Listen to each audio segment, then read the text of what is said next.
Now let's talk about some of these recent successes in regarding these rounds of funding. I mean, yeah, I'll let you narrate this, but it's pretty huge. yeah, I was pretty against fundraising.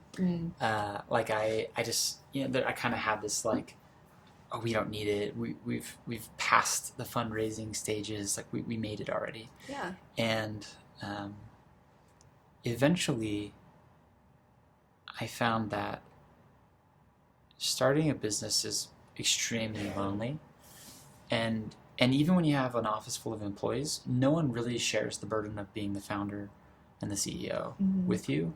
And so while everyone's supportive, being the founder is really hard and lonely and emotionally taxing. And so eventually it just got to the point where it's like, I could use some guidance and emotional support. Like, let's just get together this team of like wonderful, wonderful people that can support me in good times or bad times. And so that's what we did. I brushed aside any pride. I just talked about how I'm not prideful, but I had to get over like, okay, let's actually. Well, it's something you've owned, and you. There's another piece on Forbes that's there's a piece in Forbes about how to bootstrap your way to 20 million or something that I wrote, and then to like kind of hypocritically go back on that. It's like, actually we're raising, and here's why. You're just feeling all the feels. Yeah. So we in March we closed a seed round of funding, led by Kickstart here locally. Kickstart Seed Fund led the round. We have some just the best men I know. Forget their professional successes. Like, we have the best people in our corner now. Most of them being here local. We have Jeremy Andrus, Aaron Sconard, Davis Smith, Nate Quigley. Like, these dudes are just, I would let them babysit my kids. Like, they're just the best guys. And then we also have Dwayne Wade and Andre Iguodala from the NBA, and then a few other funds. Peterson, another local fund, M3 out of New York, Fifth Wall in LA. So I feel very, very fortunate that we built something that could attract. Like, the round was way oversubscribed on day one. Wow. Which was a real testament to how cool Taft is.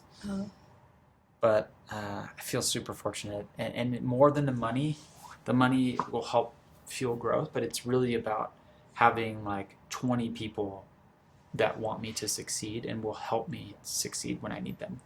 And help you to pivot fast. I find that you can get a certain point, you have that success, and then you stay there. Yeah, going from like 0 to 10, 15 million, I think I know how to do that.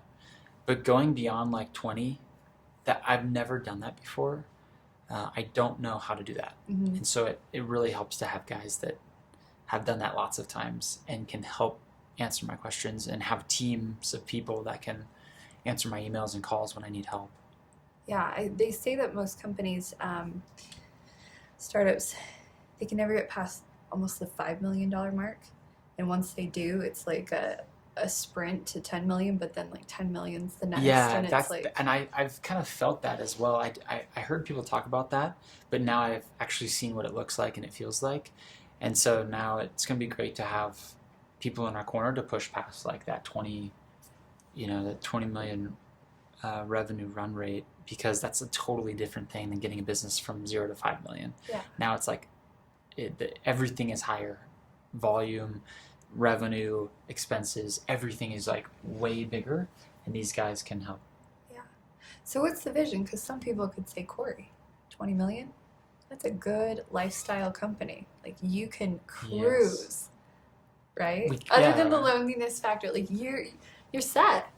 Like, you don't have to go find another job. You don't need to go seek out a 401k. I don't.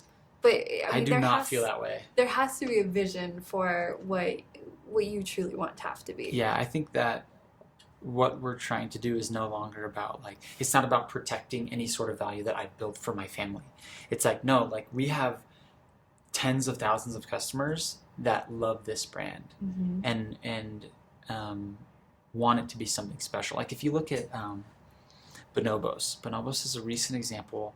They raised like $120 million, and they sold to Walmart.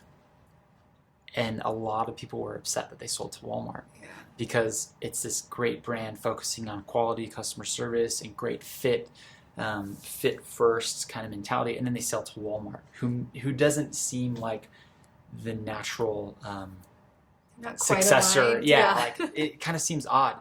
But I really followed that because I saw hundreds of people expressing their concern and their disappointment in that. And so that told me that like I feel a loyalty to our customers to build something special and to build something great because they like it.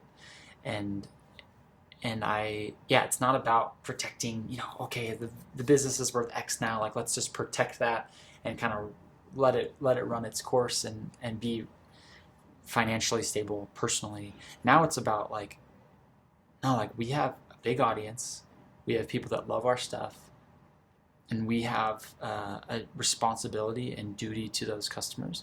Like before social media, those customers, maybe they interacted with a sales associate in a store, or maybe they were an email address on your website. But now I know hundreds of our customers because I interact with them on social media daily. Mm-hmm. Like I know them by name, I know where they live, I know some of them got divorced, I know some of them got married. Like I know these people now, and they're more friends than they are customers. And so I do feel a responsibility to work hard and innovate and be successful for them too, because they feel like they're a part of this and they want to see Taft succeed as well. That's incredible responsibility. That has to be overwhelming sometimes. Yeah, it is.